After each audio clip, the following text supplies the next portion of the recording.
जिस बैठक में हम लोग गए थे, अपने लगभग 18 प्रतिनिधि उसमें उपस्थित दिल्ली में।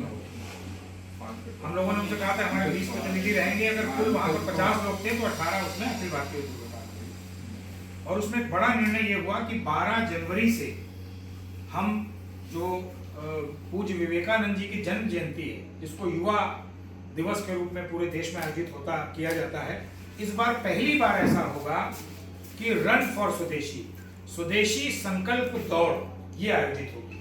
और मैं आप सभी व्यापारी बंधुओं से अनुरोध करूंगा कि हम लोग इसमें सुधार करते हुए जो व्यापारी क्षेत्र है वहां पर पदयात्रा के रूप में इसको ले लें, और हमारे संपर्क के जितने विद्यालय, हमारे संपर्क के जितने स्कूल, उन सब से बात करके आग्रह कर लें कि आप अपने यहाँ स्वदेशी संकल्प दौड़ आयोजित करें 12 जनवरी को, और हम जो सहयोग कर सकते हो उसमें सहयोग करें। जो विजयी बच्चे हों उनको पुरस्कृत करें। ये हमारा पहला प्रयास हो कि हम अपने संपर्क के विद्यालयों और स्कूलों तक अपनी बात को पहुंचाएं। 12 जनवरी से इसको शुरू करके और 23 जनवरी जो नेताजी सुभाष चंद्र बोस जी की जयंती है उस तक इसको लेकर के चलें। हम लोग यहाँ पर ये तय कर रहे हैं कि लखनऊ में इसका शुभारंभ जो हम लोग करेंगे 12 जनवरी को, वो विवेकानंद जी के चित्र से, जहाँ उनकी प्रतिमा लगी होगी वहां से करके, और नेताजी सुभाष चंद्र बोस की प्रतिमा पर पद यात्रा करते हुए पहुंचेंगे।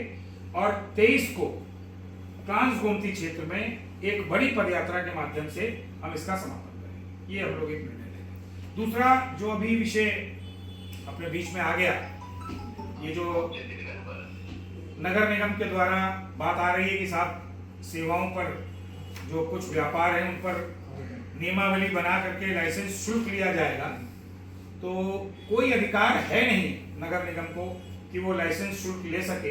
हम लोगों ने भी जो अध्ययन किया, तमाम अपने साथियों के साथ विचार विमर्श किया, किसी भी स्वरूप में कोई नया लाइसेंस लगाने का अधिकार नगर निगम के पास नहीं है।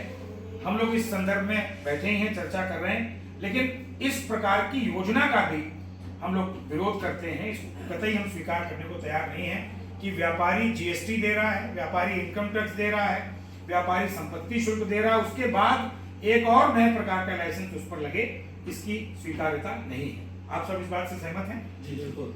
तो हम लोग इस विषय पर नगर आयुक्त, मेयर महोदया, आवश्यकता पड़ने पर जो संबंधित मंत्री और फिर जो हमारे मुख्यमंत्री जी तक आवश्यकता पड़ेगी तो जाएंगे। लेकिन ये जिम, स्पा, कोचिंग, शोरूम और शराब की दुकान, कपड़े की दुकान, ये सब हाँ, मतलब किसी भी प्रकार का नया लाइसेंस व्यापारी प्रतिष्ठान के लिए वो स्वीकार योग्य नहीं। तो यही हम लोग आज की इस बैठक में निर्णय ले रहे हैं। बहुत बहुत धन्यवाद।